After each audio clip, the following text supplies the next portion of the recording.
मित्रांनो नमस्कार, मी योगेश कोकरे। आपले जे नॅचरल रिसोर्सेस आहेत, जे वाचावेत, टिकावेत, पुढच्या पिढीला बघता यावेत, पुढच्या पिढीसाठी चांगलं अन्न, चांगलं पाणी मिळावं, आणि यासाठी आम्ही खूप प्रयत्न करतो मित्रांनो।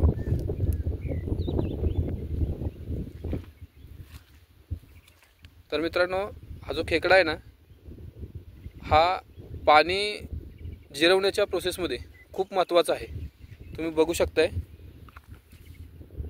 यांनी अशी बिळ करून ठेवल्यात जमिनीमध्ये। तुम्ही बघू शकताय, खूप ठिकाणी अशी बिळ दिसतील तुम्हाला, खूप ठिकाणी अशी बिळ दिसतील। हे पठार आहे आपलं, खूप मोठं पठार आहे, खूप मोठं पठार।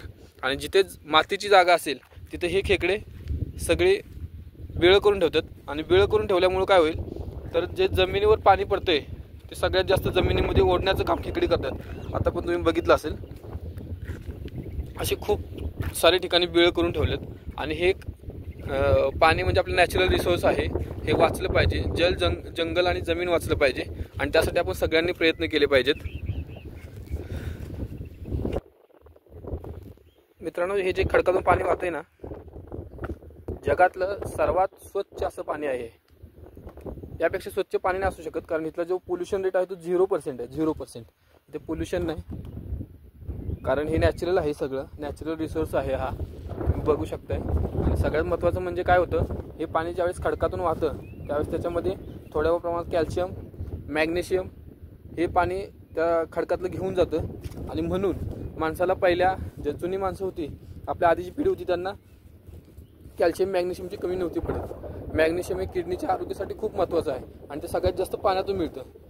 हे आपल्याला माहिती असेल नसेल, पण ते खरं आहे। आणि हे सगळ्यात जास्त या पाण्यातून भेटतं। या पाण्यापेक्षा स्वच्छ पाणी असू शकत नाही। आणि हे जे नॅचरल रिसोर्स आहेत, जे हल्ली कमी व्हायला लागले, ते आपण वाचवले पाहिजेत। आणि त्यासाठी आम्ही प्रयत्न करतोय। आम्ही काही जी जुनी बियाणं आहेत ती वाचवण्यासाठी प्रयत्न करतोय, देशी गाई वाचवण्यासाठी प्रयत्न करतोय। जे नैसर्गिक आहे ते नैसर्गिक राहिलं पाहिजे, टिकलं पाहिजे, यासाठी आम्ही प्रयत्न करतोय। आणि त्यासाठी तुमच्या सर्वांच्या सहकार्याची गरज आहे आम्हाला। सहकार्याची म्हणजे काय, आर्थिक सहकार्य नको आहे, पण जे मानसिक आधार आहे तो तुमच्या सगळ्यांकडून मिळावा, एवढीच अपेक्षा। धन्यवाद।